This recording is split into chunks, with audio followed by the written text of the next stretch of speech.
Et puis la situation redevient très tendue en Tunisie, où le couvre-feu a été proclamé à Tunis et dans 4 autres régions, dont certaines régions touristiques, après une vague de violence sans précédent impliquant des casseurs et des islamistes radicaux. Il y a eu un mort ce matin à Tunis dans les affrontements, un autre mort, on vient de l'apprendre, à Sousse. En même temps, l'ancien président Ben Ali a été condamné par contumace à 20 ans de prison. Le point avec Anne-Claire Coudray. Face à cette violence, le procureur général d'Intilaka n'en revient pas. Son bureau a été dévasté par 150 assaillants. Ailleurs, d'autres manifestants ont enfoncé les portes du tribunal, mis le feu aux salles d'audience. Hier encore, ils étaient des centaines à provoquer les policiers dans certains quartiers de la banlieue de Tunis. Des affrontements qui se sont propagés à d'autres villes du pays. À l'origine de cette colère, une exposition d'art et notamment ce tableau, une femme nue avec en arrière-plan des hommes barbus. Pour les salafistes, ces œuvres sont une atteinte au prophète.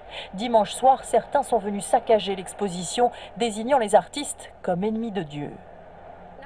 Il n'y a pas de message dans ces œuvres, c'est une forme d'expression artistique. Les salafistes ont insisté pour qu'on les enlève et ils en ont brûlé certaines. Les autorités débordées ont imposé un couvre-feu nocturne dans 5 régions du pays. Mais leur position, ambiguë, n'a pas calmé le jeu. La liberté d'expression est garantie, mais ça ne doit pas autoriser le blasphème ou l'insulte contre Allah et le prophète. Le gouvernement a d'ailleurs porté plainte hier contre le directeur de l'exposition. Les islamistes modérés d'Enarda veulent aussi inscrire la notion d'atteinte au sacré dans la Constitution. Mais beaucoup dénoncent la présence de casseurs aux côtés des salafistes et y voient une vaste manipulation pour déstabiliser le pays.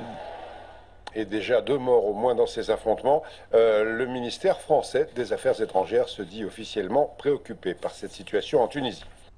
Et puis on part maintenant dans les Pyrénées-Orientales où